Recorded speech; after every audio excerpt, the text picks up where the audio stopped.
गोडी नाही बुद्धी असून चालत नाही तयात मनावा भरावा का ओळखलास काय मला म्याच सावित्री ज्योतिराव फुले सातारा जिल्ह्यातील खंडाळा तालुक्यातील नायगावच्या खंडोजी पाटलांची कन्या अवघ्या 9व्या वर्षी ज्योतिबा फुले नावाच्या एका माणसाशी माझे लग्न झाले पण हळूहळू मला कळूही लागले की ज्या माणसाची माझे लग्न झाले आहे तो एक साधा सुद्धा माणूस नसून या जगाला उतरणारा एक क्रांती सूर्यच आहे.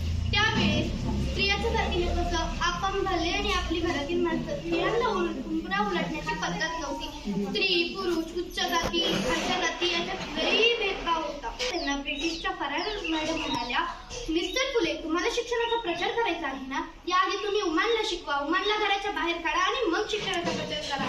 ज्योतिबा फुलेंना ही गोष्ट खूप टोचली. ते तशीच आले माझ्याकडे, पाटी पेन्सिल घेऊन ते माझ्याकडे आले. ते मला म्हणाले, सावित्री आजपासून याच तुला शिकवणार.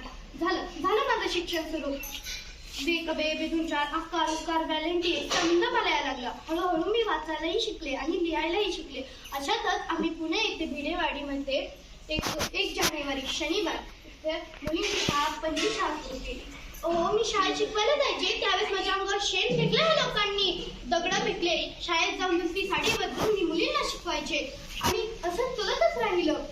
एके दिवशी मी मुलांना शिकवायला शाळेत झाले होते. त्यावेळेस एक माणूस मला म्हणला, अगं एक टवळे कुठे चाललीस, आधी आमच्या मुलाबाळांना शिकवायचं बंद कर.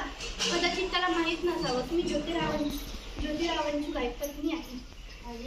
त्यावेळेस अशीच एक कानाखाली दिली त्याच्या आणि त्याला म्हणलं, आता बोललाय थोबाड फोडलंय, वापस जर आला तर तुझी धरतीच्या रक्ताना रंगतोय.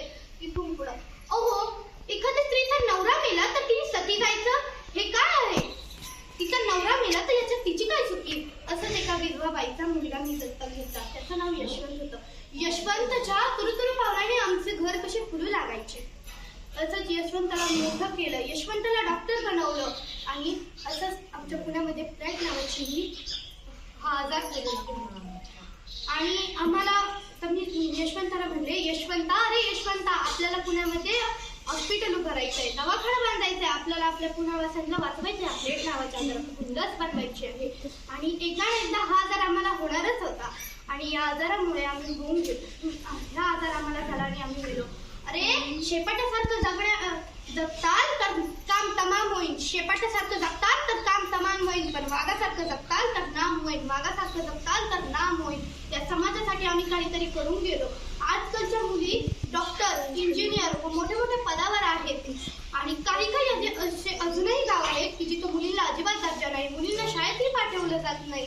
त्यांना मी कळकळीची विनंती करते की मुलींना शिकवा.